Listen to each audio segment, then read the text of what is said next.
Hello, and welcome back to my channel. This is Rosh from the Poor Millennial Mom, and this channel is all about cash stuffing, budgeting, and debt repayment. And a lot has happened.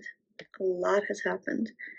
Um, but today, I thought I would do a very quick budget for May 2024. Maybe walk you through a little bit of what I've been doing, what I've been up to, and get right back on that horse that I have been avoiding for a while. So, give me 1 second here. I will get my computer set up and then we can talk through my May 2024 budget. So, Okay, let's income. get started So, with income. So, I got a new job. My old job was Not great for me. And so I took a new job that is lower stress but also lower paid. And it's been great. My mental health has been amazing lately, but yeah, definitely a pay cut. So my total monthly income on average from my full-time job is about $3,000, so about $1,500 every 2 weeks. I am hourly, and during tax season, I can do unlimited overtime, so it'll be a little bit higher for the next two paychecks, but then we'll kind of average out to 1,500. And I am kind of planning on budgeting it as 1,500 just to make it easier so that I can throw the extra money at debt or savings or whatever. So that's kind of where I'm at with full-time work. And then for part-time, I still work at the theater. I just celebrated 5 years there. I'm going to guess about $500 a month. May is busy, but not for me. There's a lot of grad shows, dance shows, that kind of thing, but those things take place during the week and during the day. So I can't really work any of those shifts because I already work full-time during the day. So I think I only have 8 or 9 shifts there in May, and then we close in the middle of June for the summer for renovations. So I won't be making any income from that job over the summer, but then I'll be going back in September. So, I mean, it'll be nice to have a summer off, but the lack of pay will kind of suck. But then September will be busy, October will be busy, etc., etc. So, yeah. And then of course I still get child tax benefits, so that's $500 a month ish. There's other miscellaneous benefits that kind of go in there, like GST and Alberta Family Benefit, that kind of thing. I'm not counting those. I'm going to count them as bonus money that'll go towards debt repayment. So the only thing I'm actually counting is just child tax. So that brings the total income to about $4,000, which is lower than it used to be. But I think we can make it work. So for those of you that have seen my budgets before, you know that I break my budget down into 5 categories, and I have decided to start going with more percentage based. If I'm looking off to the side, it's because I'm looking at the computer screen.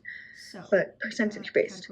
So we've got category 1, which is the must pays. These are the things that are kind of like I have to pay them. Things, that get me around, food, rent, minimum payments, internet, phone, that kind of thing. So we've got rent, paying about $1,000 a month. We are renewing our lease, and the rent's going to stay the same, but it's almost $1,900 a month anyway, so it kind of sucks. As you can see, it takes up about 25% of my income, so that's very exciting. Food, budgeting about $350 for my portion of food for the month, although, it keeps going up, man, it keeps going up, so I don't know what we're going to do there. Utilities, $250, again, that's my portion. Theoretically, we'll have someone in the basement suite, because I live on the main floor of a house.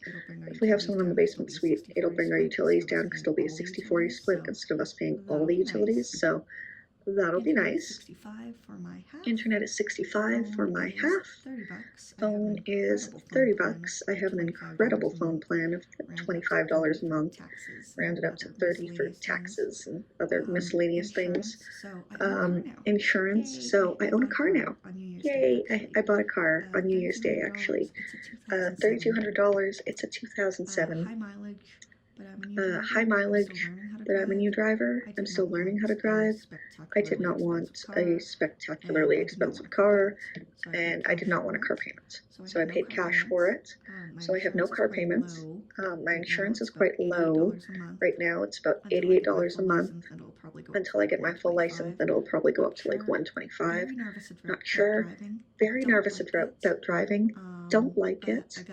But I gotta do it. So, and I've got the car, so gotta learn how to drive and motor around, and then my student line of credit is about 150-ish. I'm on interest-only payments for those right now because I'm still a student, because I started grad school last September, and oh my gosh, that's a story in of itself. And then the last thing is student loan payments, so I am on income-based repayments for both my federal and provincial loans, and it comes to about $123 a month. It's not super expensive. It'll go down when I reapply for RAP, or once my student loan application finally goes through, and it should go back to September. So we'll see how that works. Anyways, so that brings my total must pay outgoings to $258, or about 51% of my income. So if I'm following a 50-30-20 budget system, or whatever it's called, I'm slightly above the 50, but not in a way that makes me incredibly uncomfortable. So that's good. Then we have our variable. I budgeted $100 each for miscellaneous gas and personal spending, so $300 total, for a total of about 8% of my monthly income. That's going to be taken out in cash. I don't need to gas up my car that much because I don't drive a lot, but I guess whatever doesn't get used in gas I can throw into like a car fund or something. It's an old car, it's going to need maintenance, and I need to buy winter tires, so there's that. Then we have debt repayments. So these are minimum payments on my credit cards. So currently the 3 credit cards are the Fido MasterCard, the Tangerine MasterCard, the RBC Visa, and then the Debt Snowball. So this is actually slightly higher than minimum payments for all of these, but I wanted nice round numbers, so that's what we're going with. Fido, throwing about $100 a month onto that. Tangerine's also getting $100 a month. RBC is getting $250, and then the Snowball is going to be budgeted as $350. That brings my total debt repayments to about $800 a month, or 20% of my total income. Now, once my sinking funds are filled, I will be throwing more money at debt so that we can eliminate it. I have cut down quite a significant amount of debt, and I also, for the first time ever, have a 4-month emergency fund. So that means I'm going to be filling up the sinking funds and then not really filling up the emergency fund because it is full, and all the extra money that would go to the emergency fund is going to go into debt. So that's yeah. So if we look at this, I have about 21% of my monthly income left to play with, and that brings us up to category 4, sinking funds and savings. Now this has been switched around quite a bit from when I last did one of these budget with me videos, but such is life. So here's what we've got. We've got my TFSA. So this is my tax-free savings account. I'm putting $100 a month into that. And then the FHSA, which is the first time home savers account or whatever, I'm putting $50 a month. That one has an $8,000 a year cap, and you can fill it for 5 years for a total of $40,000. And then if you don't use it, you can roll it into your retirement savings. So, but for me, I want to prioritize my TFSA not my FHSA. And then just to keep me in the habit of it, I'm putting $100 a month into emergency funds slash savings, whatever that may be. $100 a month into the kids fund, $50 into Costco because I have Costco membership now. And you know what, every few months I might want to go to Costco and just stock up on some things, especially in the back to school season when we're going to be needing like granola bars and new shoes and sweatpants and socks and, you know, lunch stuff, stuff for kids, schools, yeah. Subscriptions, we are going with $50 a month. The goal here is to fill up the subscriptions pot so that when subscriptions come due, I can just pay them in full. So I'm thinking things like Disney Plus, Amazon. What's another one I just paid in full? There were a couple that I've just like paid and they're good for the year and I don't need to worry about them. So, yeah, I don't remember what the other one was. Yeah, I don't remember what the other one was. There were 3 that were about $100 or 150 total. So, yeah, the goal is just to be able to pay those in full and not even worry about them. And then I'm gonna start putting $75 into a date night funds for me and my partner so we can like go out and do things and not worry too much about how much it costs. So total going into sinking fund and savings is $525 a month, or about 13% of my monthly income. And then the last category is category 5, a nice to have. Some people love it, some people hate it. I think it's important, so I have. So here's what we've got. We got Spotify for $10 a month, Kindle Unlimited for $12 a month, Audible for $18, Amazon Prime for $10, and then $50 towards a household fund. Spotify, I like listening to music. I work a job where I can put an AirPod in while I'm working and like listen to music, listen to podcasts. As long as I kind of have one ear open or answering the phone or whatever, it's not a big deal. So there's that. Kindle Unlimited. I've actually started sharing this with my sister too, so we're both using it. Which is nice. There's a lot of good stuff on there. Which is nice. There's a lot of good stuff on there. Audible. Audiobooks, man. It's nice for those long shifts. And my kids and I are currently listening to the Chronicles of Narnia on audiobook, and they love it. So I'm gonna see if you have any great audiobook suggestions for kids. Let me know. They've already listened to Percy Jackson and R. Shaw, and I think they've done Harry Potter with their dad. I'm not sure. So if you have any other suggestions for like great audiobooks, let me know. Amazon Prime, again, that's one that is shared with my family. My mom especially uses it a lot. So I'm going to keep that. And then the household fund is just going to be $50 a month for like miscellaneous household things. You know, like, I don't know, new curtains or stuff like that. A rug or stuff like that. House stuff. So that comes to about $100 a month. In the grand scheme of things, not a lot. It's about 3% of my overall income. So it's not a significant portion of the money I should be throwing towards debt or whatever. Will $100 make a huge difference? Probably not.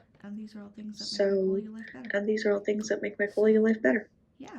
So, yeah, that leaves $217 left over, but I always do like to keep a small buffer into my bank accounts.